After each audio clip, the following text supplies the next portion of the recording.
The Bible Study Podcast, episode 705. Today, the Bible Study Podcast continues the study of the book of 1 Corinthians with chapter 7.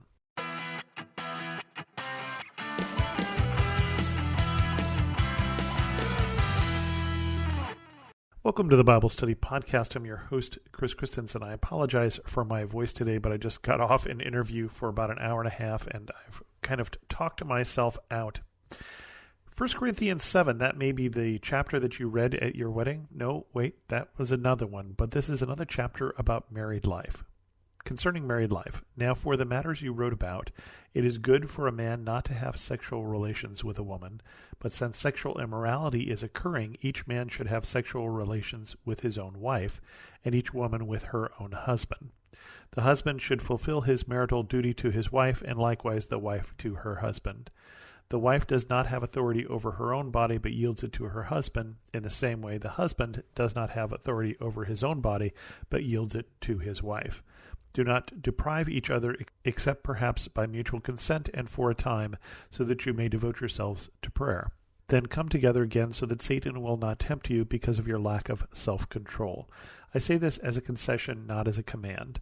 I wish that all of you were as I am, but each of you has your own gift from God. One has this gift, another has that. Now to the unmarried and the widows I say, it is good for them to stay unmarried, as I do. But if they cannot control themselves, they should marry, for it is better to marry than to burn with passion.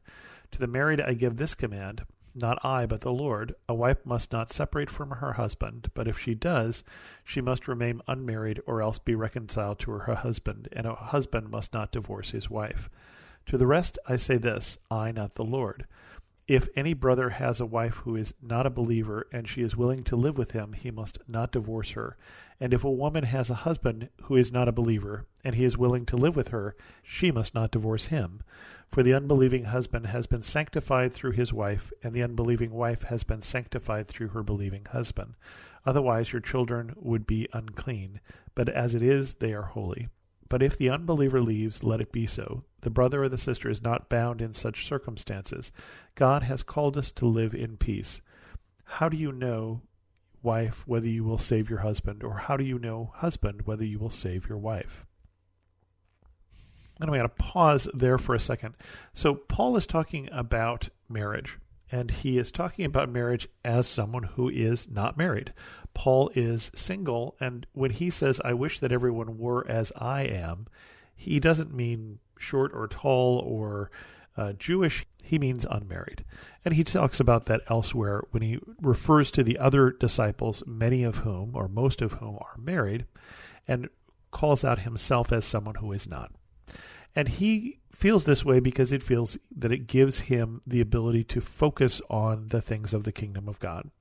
And certainly, while in the early church there were not the same sort of things that the Catholic Church, for instance, has had in terms of clergy that is unmarried, Paul is doing it for the same reason that that church decided to have the priests be unmarried, is that they can concentrate on their faith. And Paul says, I kind of wish you were all just that way.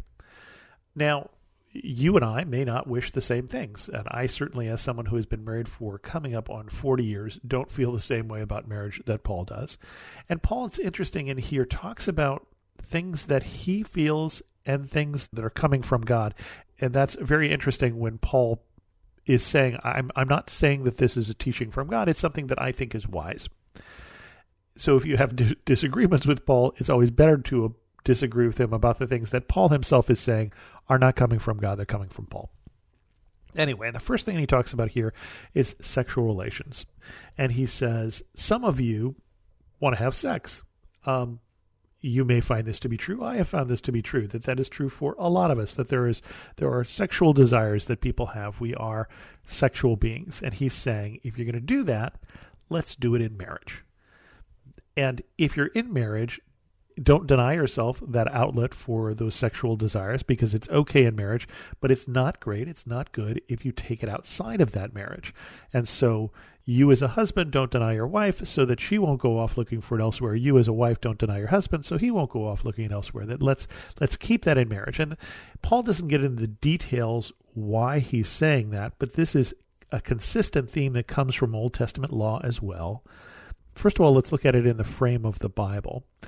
And as the Bible talks about leaving sexual relations within marriage, one of the reasons for is that it produces babies, and that it's better to have those babies happen within a marriage than it is if they're happening outside, because then there's two parents and it's a lot easier, and you can build up the kids and you can parent and such, versus if you're going off and sleeping with people all over the place. It gets complicated. And also it gets complicated in other ways, because that is such a strong feeling that if you spread that around, if you're having sex with all sorts of people, it's going to lead to some complications in your life. I think that most of us recognize the truth in that statement, even if we aren't as comfortable with monogamy as Paul is, as the Bible is. That sex gets complicated.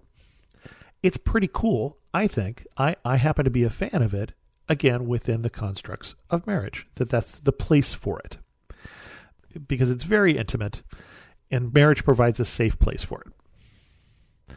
So, when that's part of the context here, the other context you need to understand is that in Paul's time, in the Greek-Roman world that he lived, so I say the Greek-Roman, Corinth is obviously in Greece, but Greece is currently ruled by Rome, and the Greek and Roman had a sort of shared pantheon of gods and also shared belief system to a large extent.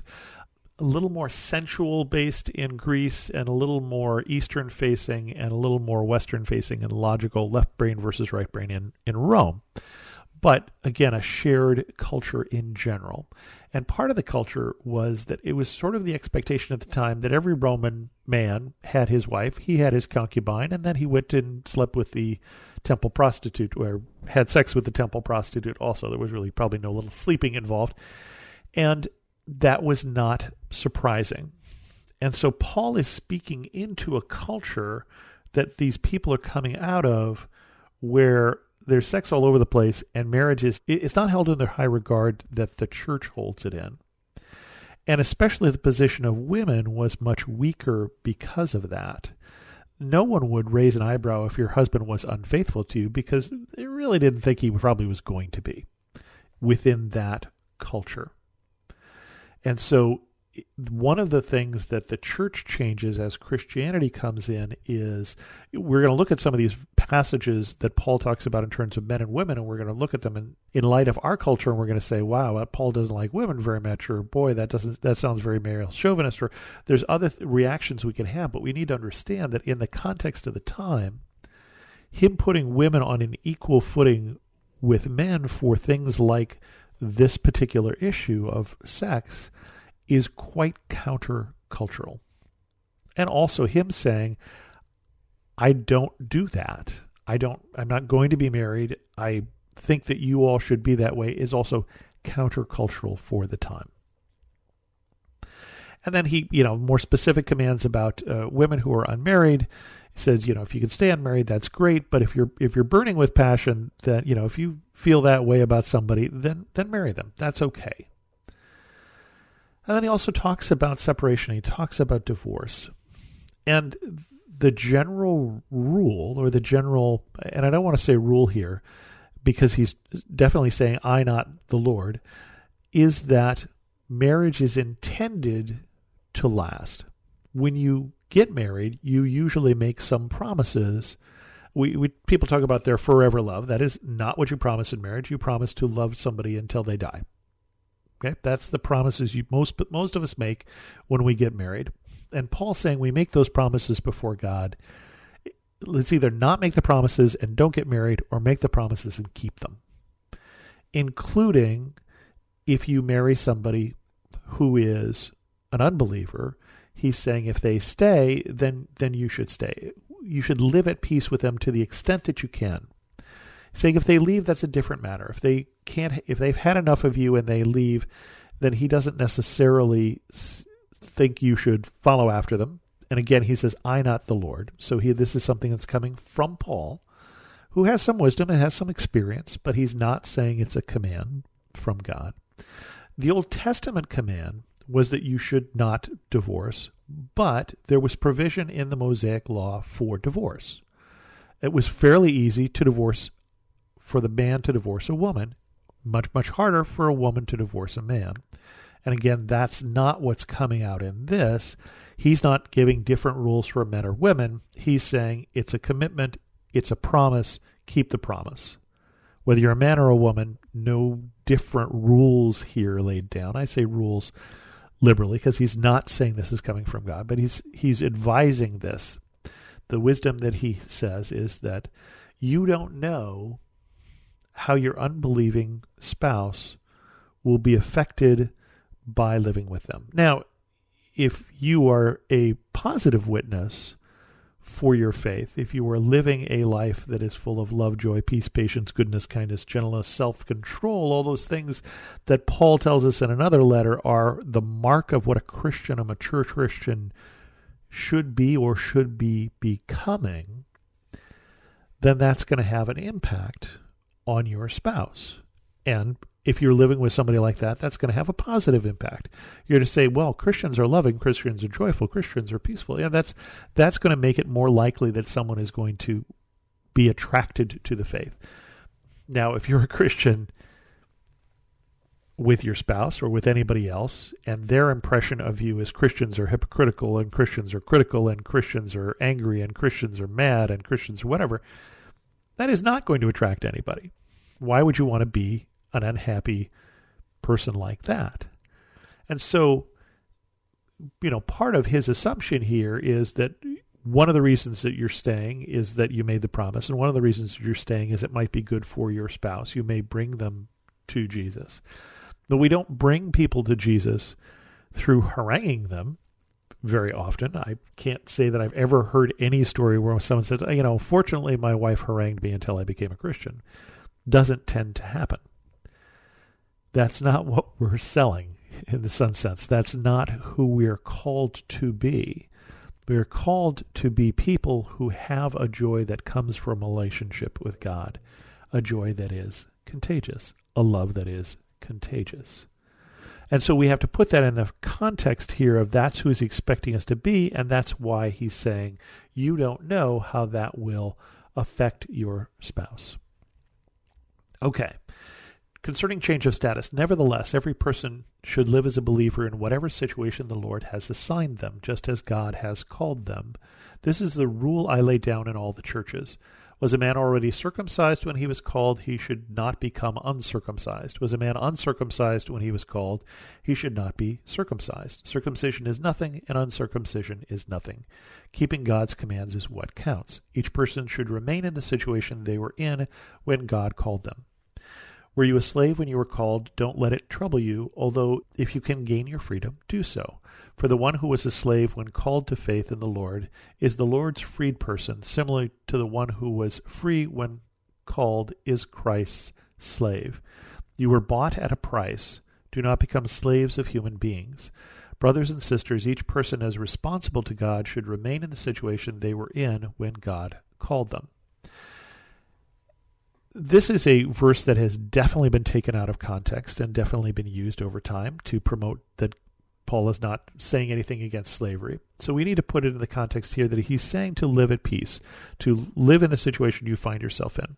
That just because you become a Christian doesn't mean you have the right to run away as a slave. Now, if you want to put this in context of Paul's life, you should also read the book of Philemon. Because Philemon is an interesting book because it's in one of these churches that he meets a young man by the name of Onesimus. And Onesimus runs away and becomes a runaway slave. And while he has run away, he becomes a Christian and he becomes useful to Paul.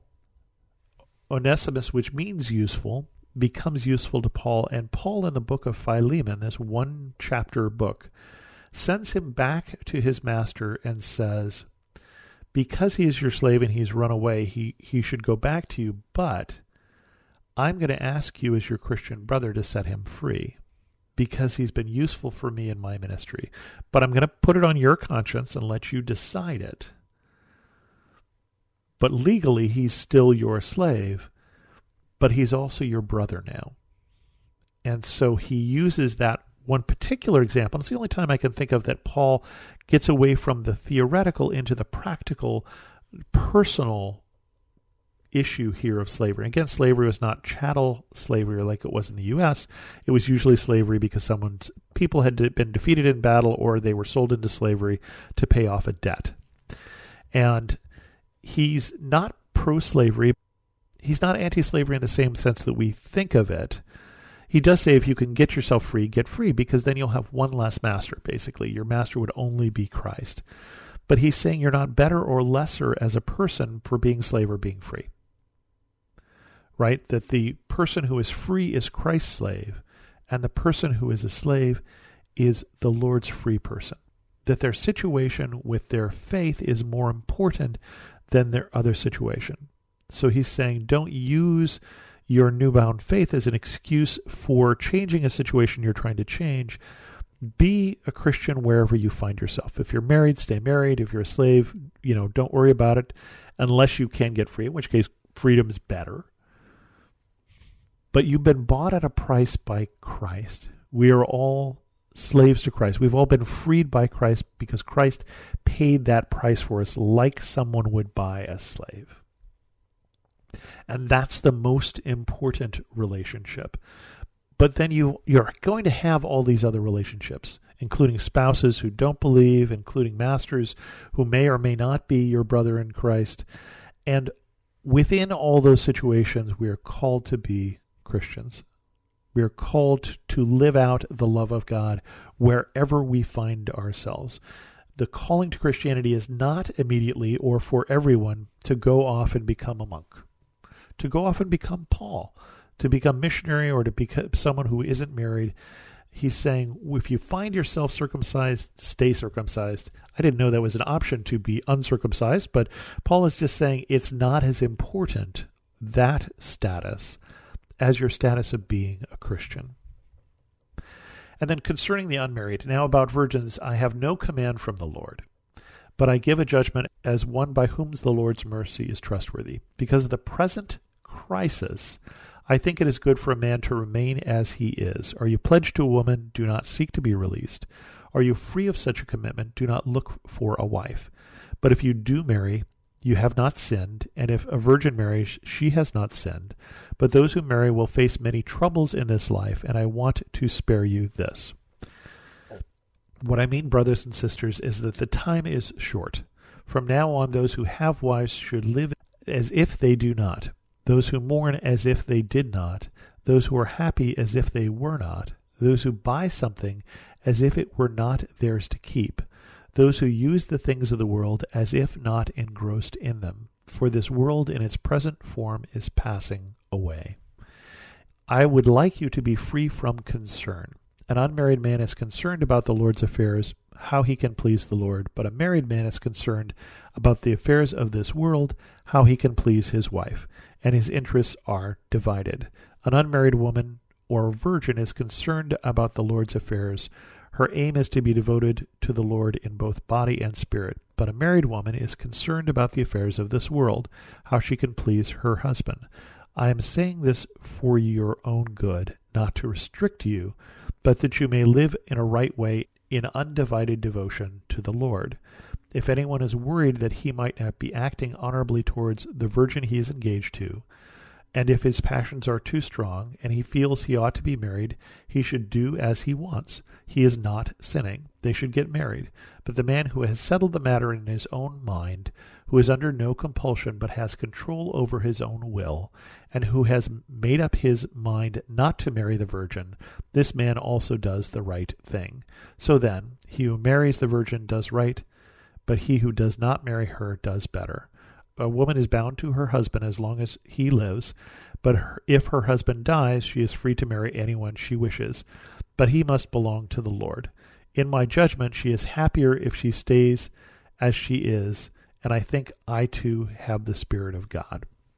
So again, he's talking about he sees themselves in this present time, the time that he is writing at, as a time of crisis, a time when the church has begun to be persecuted with the second wave of persecution.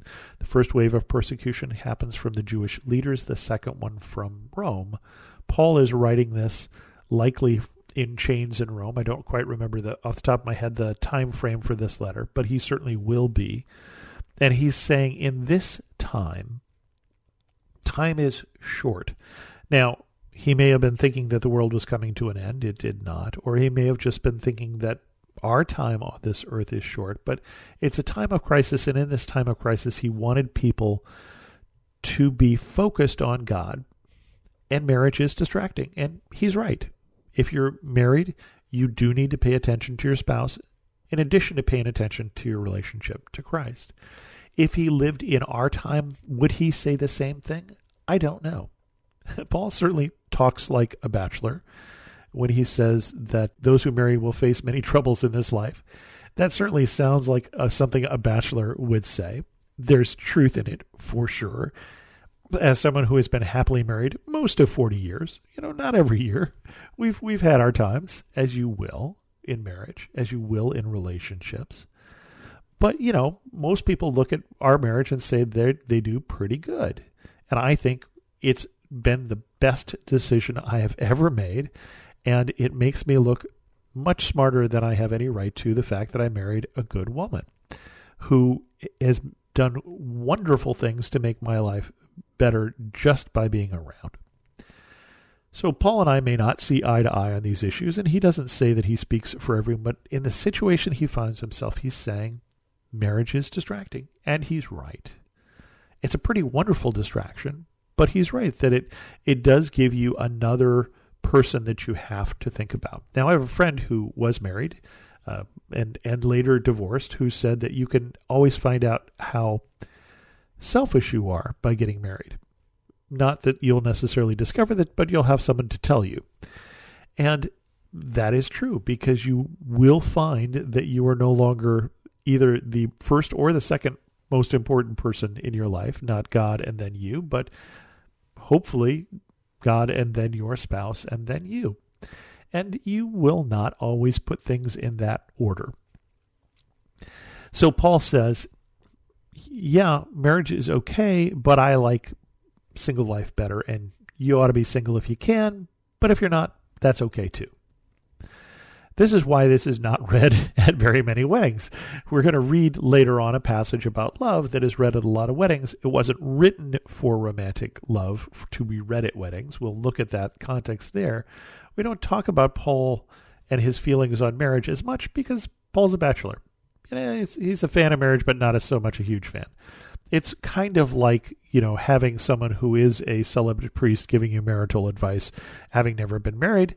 You have to take it with a grain of salt.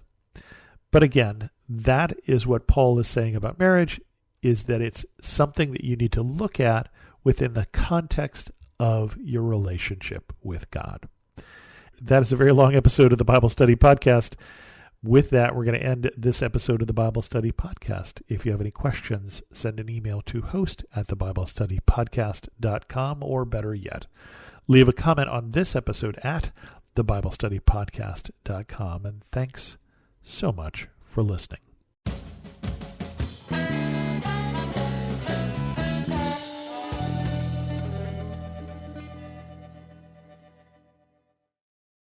Hey, Ted, what do you want to do today?